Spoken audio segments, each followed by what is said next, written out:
I am a drag queen. And this is Confessions of a Drag Queen. What others would think it's probably putting on a dress and a wig, but Drag is an art form that actually portrays who you really are inside. Eugene is one of the few who has opened up his own platform to explore and share his vision of entertainment. This is where Riot was born as a showcase of drag performances which he produces, hosts and performs alongside his fellow drag queens. My name is Eugene Tan. I am also back at the bus, and I am a drag queen. I knew that when I started Riot, I was looking to do a few things. The first was that we had a show that was really about the show. And it's showtime, ladies and gentlemen! Hi, how are you? Oh my God, how are you doing? Welcome to Riot! Two, I was very interested in saying that I would not tell my performers what to do. That performers were essentially as free as possible to create the kind of performance they want to create.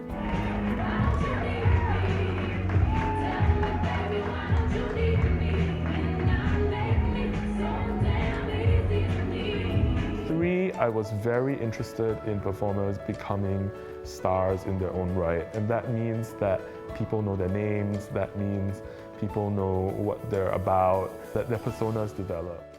As the founder of Riot, Eugene has a firm belief that each drag queen should be able to express their individuality and bring out their inner confidence. This is his niche.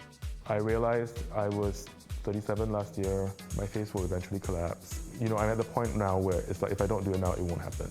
The way I approach drag in Singapore is different than a lot of other performers in Singapore. I wasn't really going to get booked in a lot of places because it's hard to fit me into a show. I figured I would produce my own.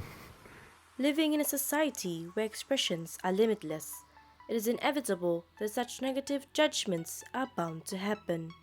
I really don't know how people see me or how people perceive me. Quite frankly, I kind of don't really give a shit. I don't really care that somebody is disgusted by my existence. When people come together because they enjoy what they're doing, that's powerful. So for me, if I can make performance in which people enjoy themselves, that's really cool.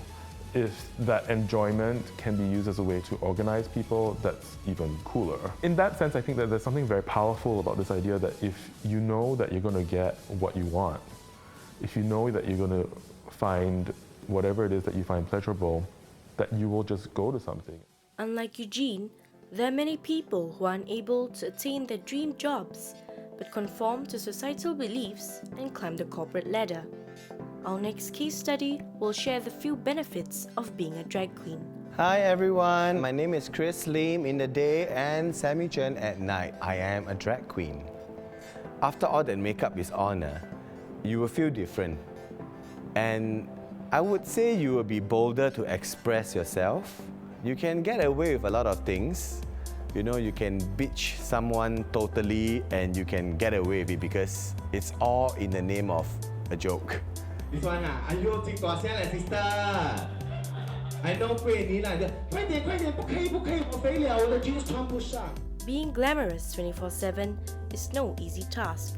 It requires hard work, time and skills in order to maintain that level of perfection. The transition will probably start 24 hours in advance. I don't conceal. I use my own eyebrow because I don't like that permanent surprise look. You know, if you conceal, you have to draw your eyebrow higher and you will always be looking like, why are you so shocked, you know?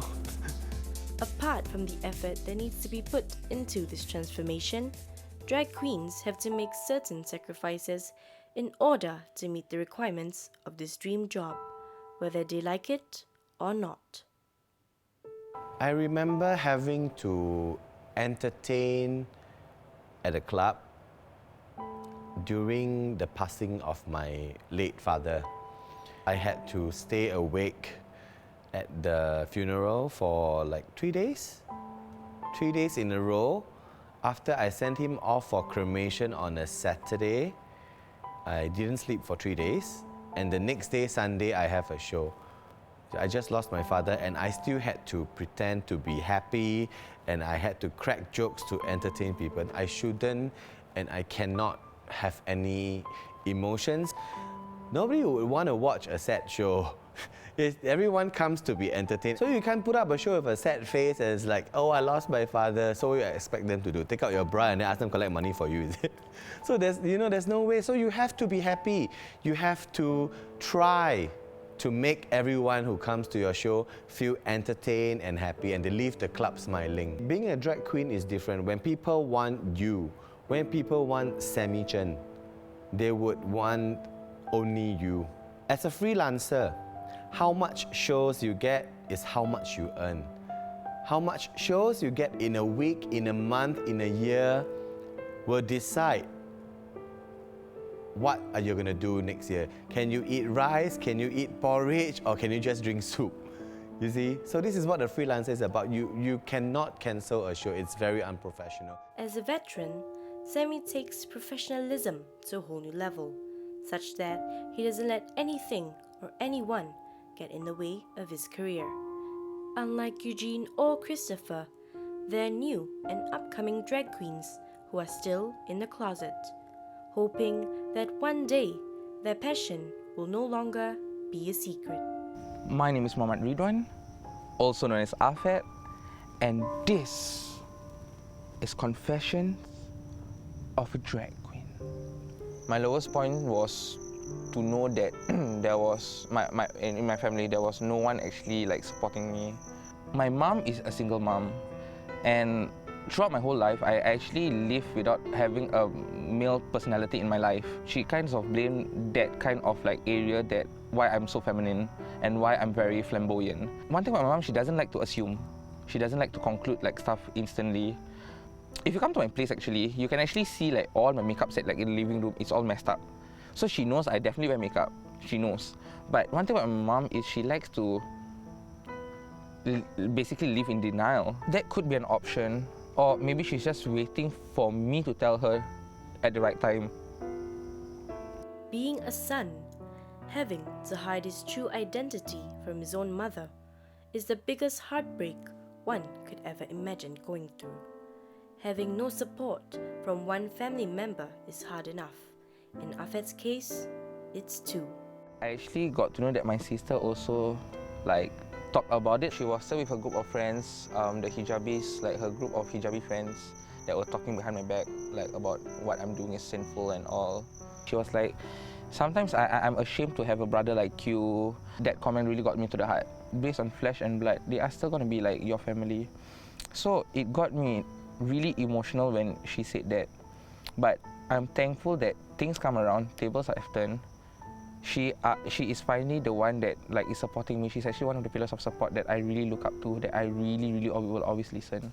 Fortunately for Afet, his sister was able to have a change in mindset and come around to slowly accepting and supporting her brother, even though their religion and morals go against Afet's passion. There was this mosque that decided to do a petition to go against these rights and to this freedom to love.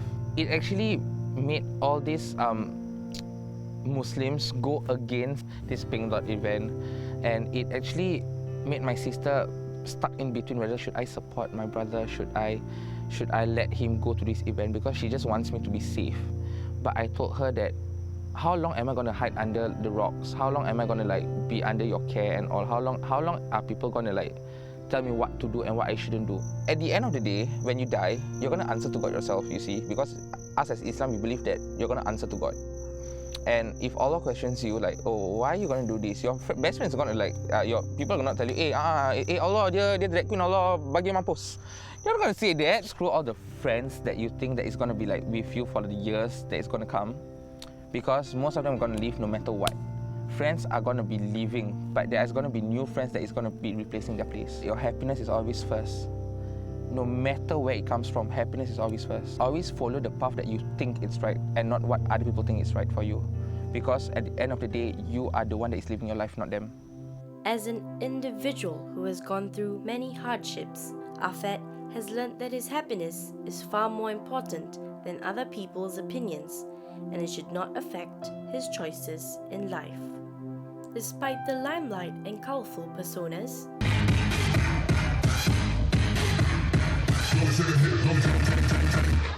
drag queens still have many struggles in their lives, and they are not as perfect as they make themselves out to be.